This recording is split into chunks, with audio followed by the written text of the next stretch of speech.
Hello engineering students, welcome to problem 1-4. We're going to update this technical drawing to include the material and volume. Sorry about that. That was a motorcycle. If you already have this 3D model, you can get started with using the 3D model and skipping to the technical drawing part. However, if you need to remake this model, then continue watching. So in Autodesk Inventor, start a new part. This part is in inches, so we shouldn't need to do anything. So in Tools, Document, Settings, it should be in inches. Click on 3D Model tab and click on Start a 2D Sketch. I'm going to build this from the bottom up, so I'm going to click on that plane right there. I forget, what did I just click on? Let me start over. I'm sorry. Start a new 2D Sketch. This plane right here. The XZ plane. Notice how the top view changed to be on its side. That's totally okay for this part. We're going to click on rectangle and we're going to make a rectangle that is 1 by 2. So in the longest length is going to be 2 inches. So I'm pressing tab on the keyboard to go left and right just like you see here. So on the right side that should be 2. Tab down and press 1 and press enter. Click on top view to zoom out so you can see that it is 2 by 1 here. So once you have that, click on finish sketch. Click on your home on the view tab, or the view button, the view cube, that's the view cube. And we're going to extrude this up by 0.5, so click extrude, change your distance to 0.50, click OK. Then we're going to cut out the notch. There's like a little angled cut, so move your mouse on the top, right click, new sketch, click on top so you see the whole part, and then click on project geometry and click on that surface. Make sure that you're in this view. It should not be like this or any other way. It should be like this, vertically. Click on your line tool. And let's see, that is starting at 1. Okay, so go ahead and click and draw a angled line like this. Press escape to stop the line. Doesn't matter where the line is right now, but we're going to dimension the ends of those lines in just a moment. Press X on the keyboard to activate the trim command. Drag across that line, drag across that line to cut those off. Trim. Click dimension, click on the point here, and then click on this point here, and you're going to get this dimension. You want that dimension to be 0.25. Press enter, and then do the same for this one. So click dimension, click the end of the line, and then click the corner here. We want that to be 1.25, and press enter. Click on finish sketch. And then we're going to extrude cut down. So highlight that triangle, click on cut, click on through all, and then click OK. So now we have the bottom of the part complete. Now we need to add the little side piece, this piece right here. So again, move your mouse on. Okay, actually, I'm going to do this in one shot. So click on your view cube home and then click and drag the cube so that we see this surface right here. So all you have to do is just hold down your mouse button on the view cube to move it around, and you're going to see that side, and right click new sketch. Click on the rectangle tool, find that corner here. It should snap to the corner, and let's see, that's going to be, so tab over to the height, make that 0.75, and then that length is 1.25. Beautiful, that's what we want. And then we're going to actually cut out a line here as well. Okay, so we're kind of doing the same thing we did before. Press X on the keyboard to activate the trim command. we're going to dimension this point, and that is going to be 0.75.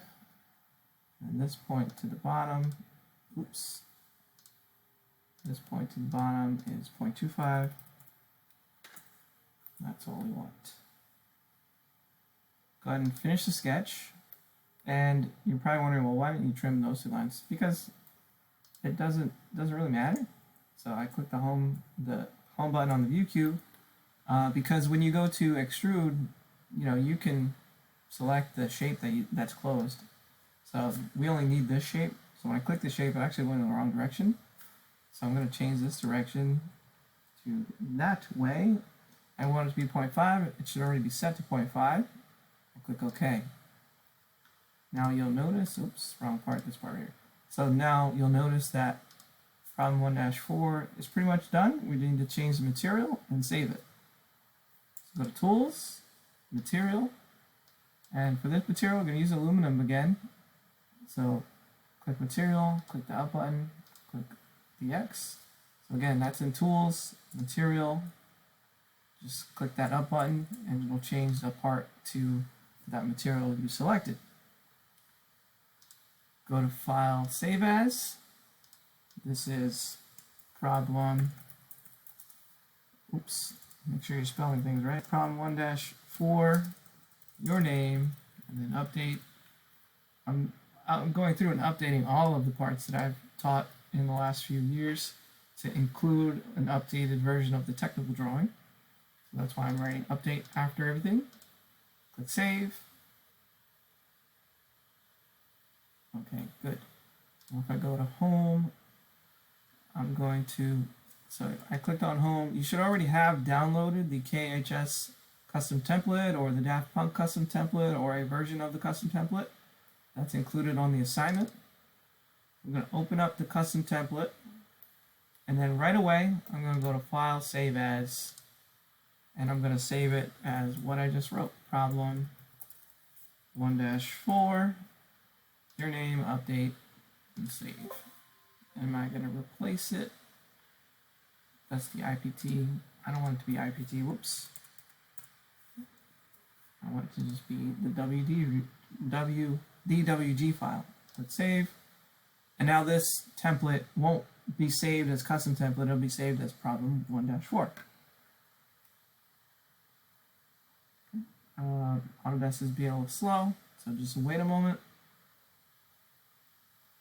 Okay.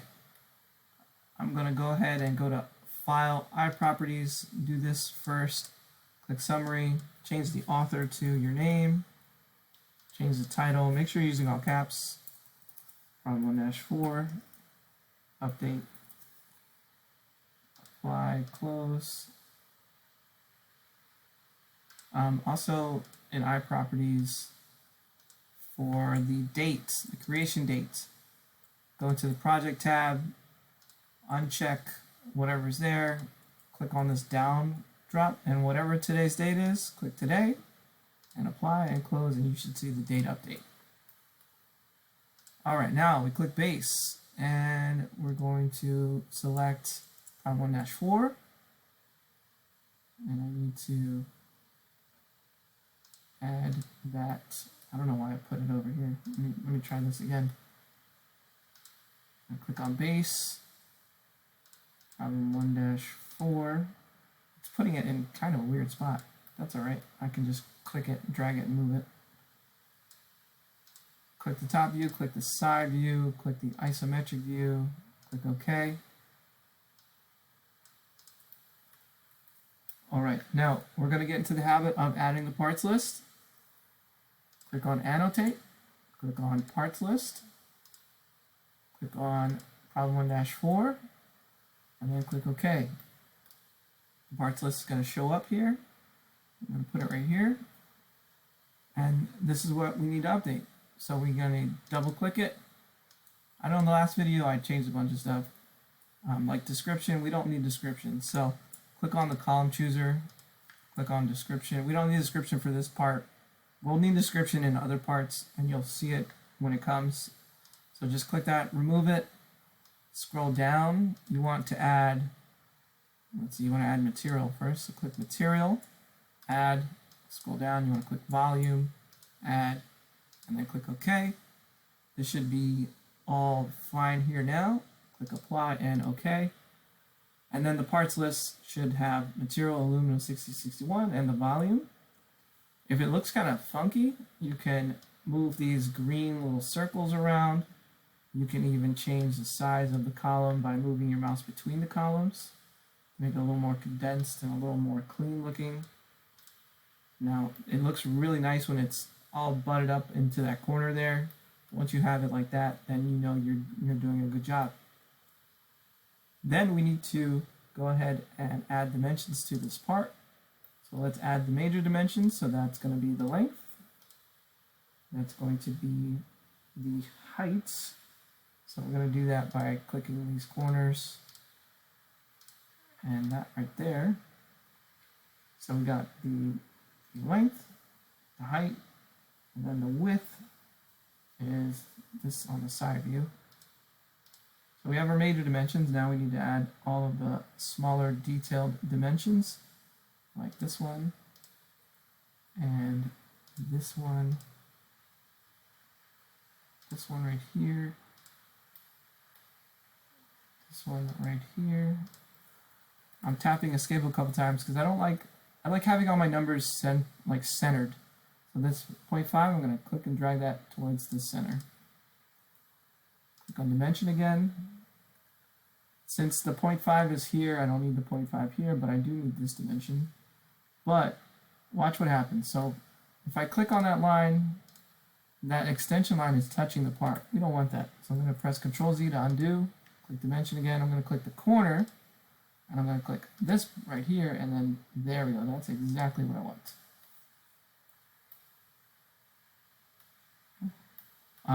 The new thing in this tutorial or this lesson, tapping escape, I'm going to double click on the isometric and select shaded and click OK, so that part shows up as aluminum if you use the color printer.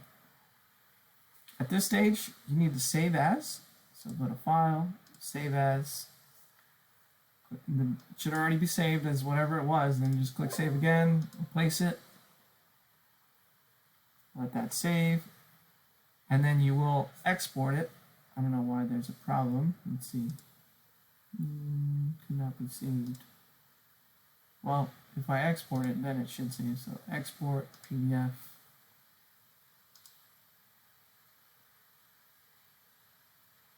Okay, there's the PDF. That's what it should look like when you save it. And then go ahead and print it. Make sure you print it to the black and white printer or the color printer and submit that for grading. So that's problem 1-4 with the parts list, the shaded isometric, the updated version of problem 1-4. Also notice that the scale is updated to 1:1. Let's see, what else do we need to do? In the last video, we changed the font style. So if you want to do that now. So move your mouse over some text, right click, and do it on this one so you can see in the menu. Edit dimension style. So you right click on the dimension and click on edit dimension style. Click on text in this tab. Double check that this is in the horizontal position, inline horizontal. Then you're going to click on this little pencil. You want to change that to Technic. I'm going to make it a little smaller for the text height and then save and close. And it'll update your parts list. That looks so much nicer. Let me move that down so it looks even nicer. And since I exported this after the fact, I'm going to have to export again. So I'm going to go File, Export PDF, Save. Yes, I want to replace it. Okay, I don't know why it's doing that. Let me save as. Let me actually put my name in here. If you're having problems with saving, just ask me for help. Save, retry. What is happening? File, save as. File 1-4. Let me put cruise. Save. Okay, so that's saved. Do you want to keep these changes? Yes. File, save as, cruise, save, retry. Huh. I don't know what's going on. Well, anyways, you can stop watching. I'm going to figure this out. If you run into any issues, I'll know what to do. Just ask me for help. Otherwise, the export should have worked and you should have been able to print. Good luck.